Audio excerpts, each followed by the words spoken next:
नमस्कार, मेरा नाम चंद्र प्रकाश शर्मा है। बीए फर्स्ट ईयर में हिंदी साहित्य के जो दो प्रश्न पत्र होते हैं उनमें से प्रथम प्रश्न पत्र है आदिकाल और भक्तिकाल। आदिकाल की रचनाओं पर और भक्तिकाल की रचनाओं पर मैंने आपसे पहले पिछले व्याख्यानों में बात की। आदिकाल की 3 रचनाओं को हमारे इस पाठ्यक्रम में सम्मिलित किया गया है। ढोला मारूरा दोहा, विद्यापति की पदावली और बीसलदेव रासो। जिनमें से मैं ढोला मारूरा दोहा के व्याख्या भाग पर, उसके कथानक पर और उसके प्रश्नोत्तर पर आपसे बात कर चुका हूँ वीडियोस के माध्यम से। इससे संबंधित मैंने 3 वीडियो पूर्व में ही अपलोड कर दिए हैं। आज मैं जो बात करना चाहता हूँ वो भक्ति काल के कवियों में से एक महाकवि सूरदास पर बात करना चाहता हूँ। इससे पिछले जो वीडियो थे उसमें मैंने भक्ति काल के एक प्रमुख कवि कबीरदास पर बात की। कबीरदास के हमारे पाठ्यक्रम में दोहे और पद सम्मिलित हैं। 10 दोहे हैं और 5 पद हैं।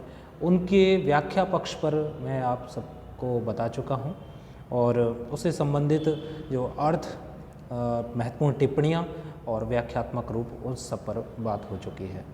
आज का जो मेरा व्याख्यान है वो है महाकवि सूरदास पर।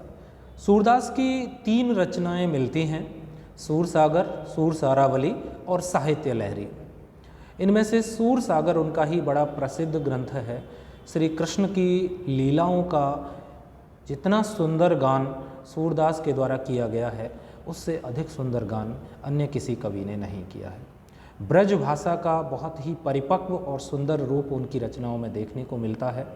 श्रृंगार के संयोग और वियोग दोनों ही पक्षों का बड़ा ही मनोरम चित्रण उनकी कविता में, उनके पदों में देखने को मिलता है।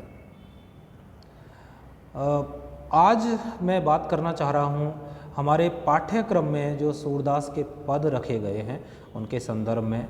भ्रमर गीत का एक प्रसंग सूरसागर में सूरदास जी लिखते हैं और उस भ्रमर गीत प्रसंग से आप सब परिचित भी होंगे। एक बार मैं पुनः उसकी पुनरावृत्ति कर देना चाहता हूँ।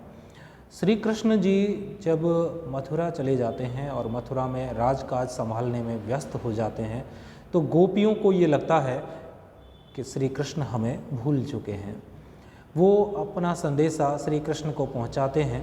श्री कृष्ण जी के दरबार में जो उनके प्रमुख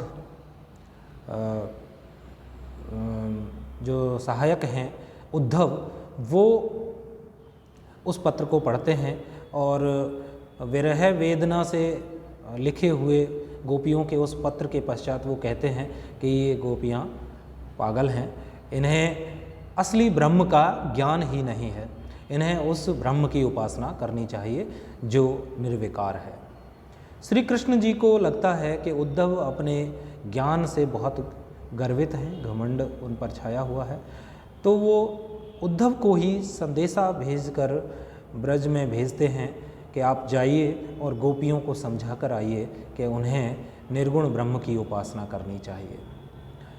उद्धव अपना रथ लेकर के ब्रज में जब पहुंचते हैं तो सारी गोपियां इकट्ठी हो जाती हैं और उद्धव अपना मत प्रकट करते हैं कि निर्गुण ब्रह्म की उपासना करो, परम ब्रह्म की उपासना करो, वही सत्य है।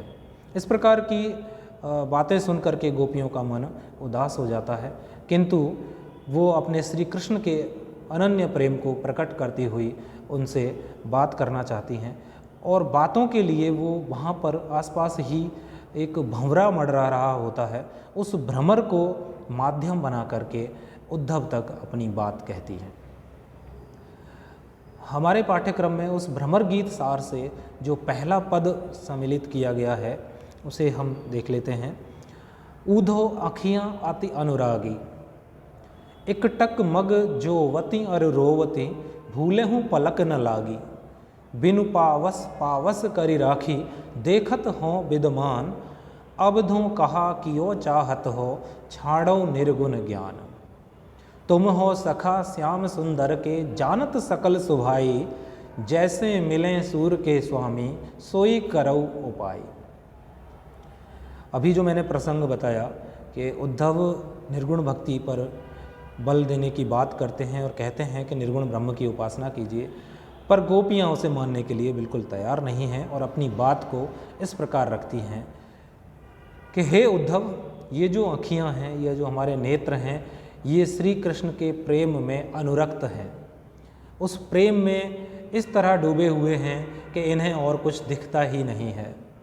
एकटक मग जोवति और रोवति, ये अपलक बिना पलकों को झपकाए निरंतर रास्ता देखती रहती हैं कि श्री कृष्ण इस मार्ग से गए हैं, इसी रास्ते से, इसी मार्ग से वापस लौट करके आएंगे।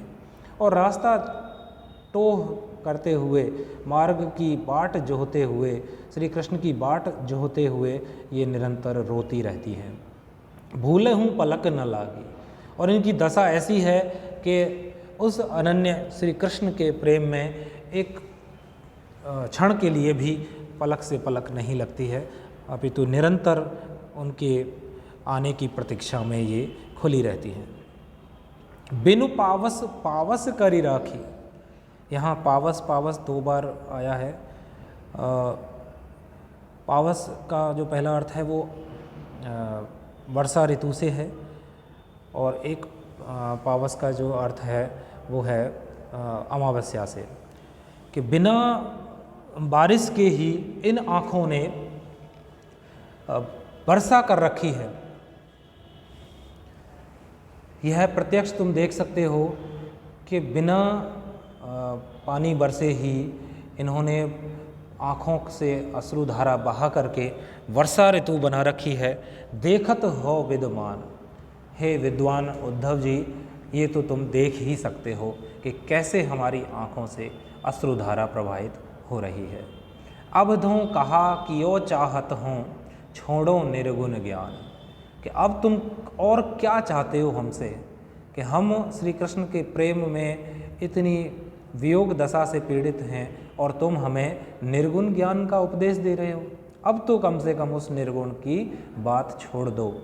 तुम हो सखा श्याम सुंदर के जानत सकल सुभाई, तुम तो श्री कृष्ण के सखा हो, मित्र हो, और उनके स्वभाव से भी बहुत अच्छी तरह परिचित हो। जानत सकल सुभाई, सुभाई यानी स्वभाव से बहुत अच्छी तरह से तुम परिचित हो। जैसे मिले सूर्य के स्वामी सोई करहु उपाय।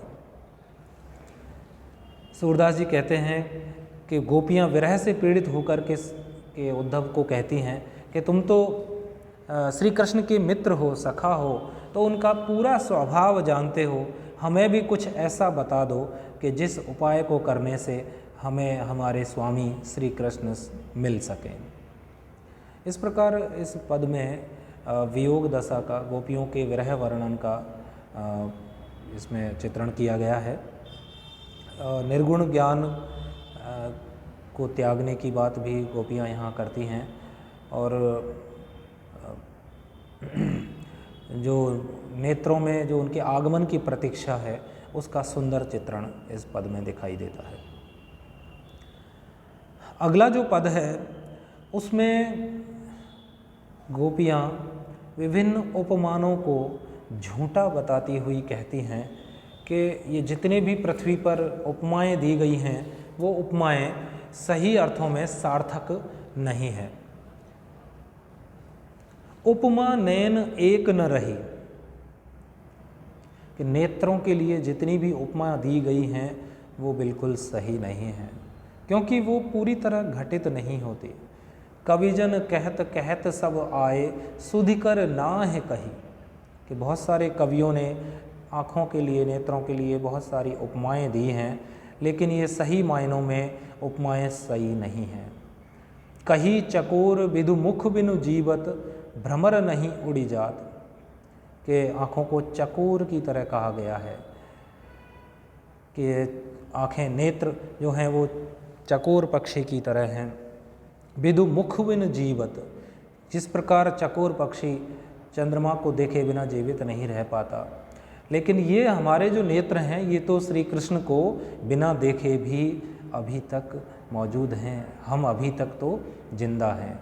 ये कैसे संभव है? यदि नेत्र की उपमा चकोर से दी जाती सही होती तो चकोर पक्षी की तरह बिना चंद्रमा को देख के ये भी नष्ट हो जाते।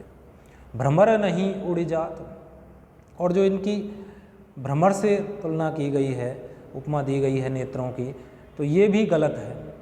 हरिमुख कमल कोस बिछु रहते ठाले कत ठहरात, कि भ्रमर से अगर उपमा दी गई है तो भ्रमर तो अपने आप को कमल की पंखुड़ियों के बीच में बंद कर लेता है, वह उससे बाहर भी नहीं निकलता, किंतु ये हमारे जो नेत्र हैं ये तो श्री कृष्ण के बिना दर्शन के भी खुले हुए हैं। ऊधो बधिक व्याध है आए मृग सम क्यों न पलात, और जो नेत्रों की तुलना मृग से करते हैं, हिरण से करते हैं, ये हिरण के समान भी नहीं है, क्योंकि अगर ये हिरण के जैसे नेत्र होते तो बधिक के आते ही, जो उद्धव जी को कहती हैं गोपियाँ के हे उद्धव, कि फिर तो ये बधिक के आते ही, शिकारी के आते ही ये भाग क्यों नहीं जाते हिरण की तरह, भाग जहाँ ही बन श्याम सगन में जहाँ न को घात। और ये नेत्र उस मृग के समान यदि होते तो जरूर ये भाग जाते उस गहरे वन में जहाँ कोई भी उनको खतरा ना हो, कोई भी उनको ढूंढ ना सके।